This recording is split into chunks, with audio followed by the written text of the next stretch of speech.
With all the buzz out there about interest rates dropping, you might be having past clients reach out to you who are thinking that they want to sell.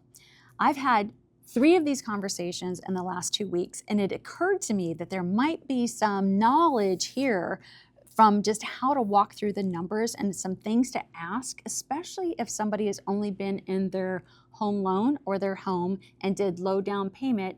Let's say that it was 2 years ago. So in the most recent conversation I have with a real estate agent who called me and said, help, we just kind of ran through the numbers. So here's what they look like. For her client, he's been in his loan for 2 years and he paid $715,000. Now this is a second home community and market values right now are fairly soft in this community. He did 5% down. He borrowed roughly $679,000. And let's just say for 2 years at a 7% interest rate, his principal was roughly $13,000, which means that he owes right around $666,000. Now, first mistake that the agent just wasn't thinking about. I said, well, how much does he really owe? And she's like, I don't know, I didn't ask. So note this, when you're talking to potential clients who want to sell their house and you know they've only been in their house for a couple of years, actually it's just good practice to know in general. Ask what is their loan balance and if they have any secondary liens. Because I had another real estate agent reach out with a similar situation. He went through all the steps, paid for the marketing for this listing, listed it, and found out later that there was a silent second mortgage on the property. It blew the deal up. So just, this is such a vital, important question. I know some of you are like, duh, but I just don't think that everybody might know this. So real estate agents, when you're going through that, make sure that you're asking, what do you owe on the house?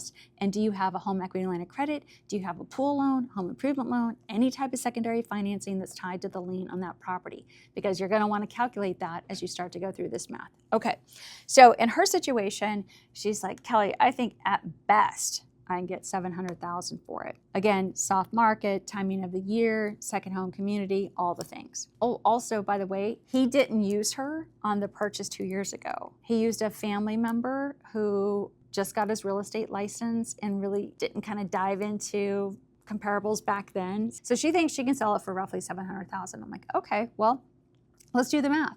$700,000, let's say it's going to be a 6% carrying cost between commissions and any other seller carrying cost.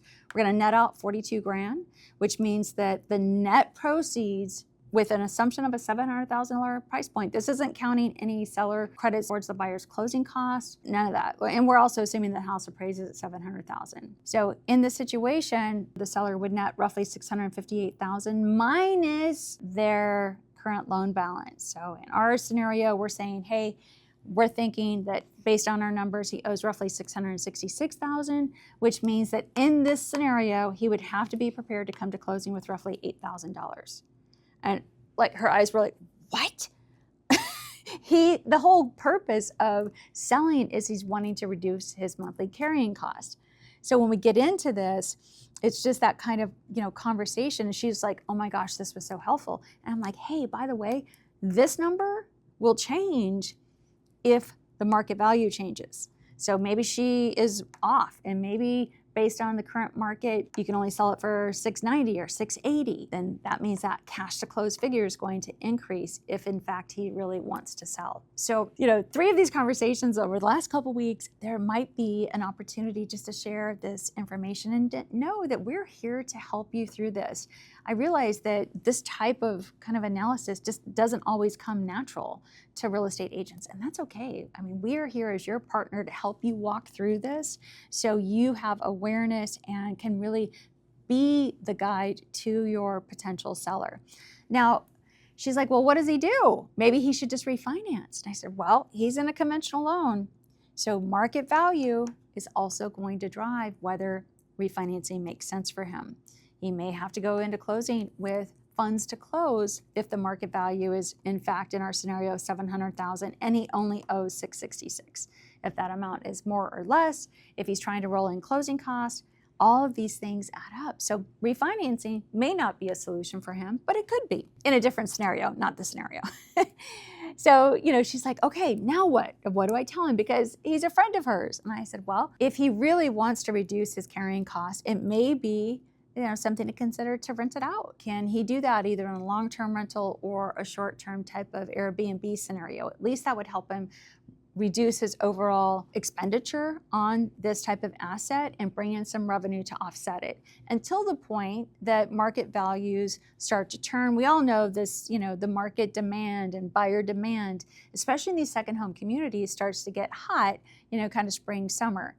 Technically, literally hot if you're in Arizona, by the way. So everybody wants to get into cooler degrees. So it might be a good strategy for her is just to have him maybe do some short-term Airbnb until we get a little bit further into the year, and then look at where comparables are at that point, and maybe it takes a whole nother year. So, I think, again, it's just this type of conversation is sometimes just not really valued until you're in it. And she's like, oh my gosh, thank you so much. So just know, if you need help running through this type of scenario because you have a seller that wants to sell, or maybe they're reaching out to you to talk to you about refinancing, we're here. We're here to have these conversations.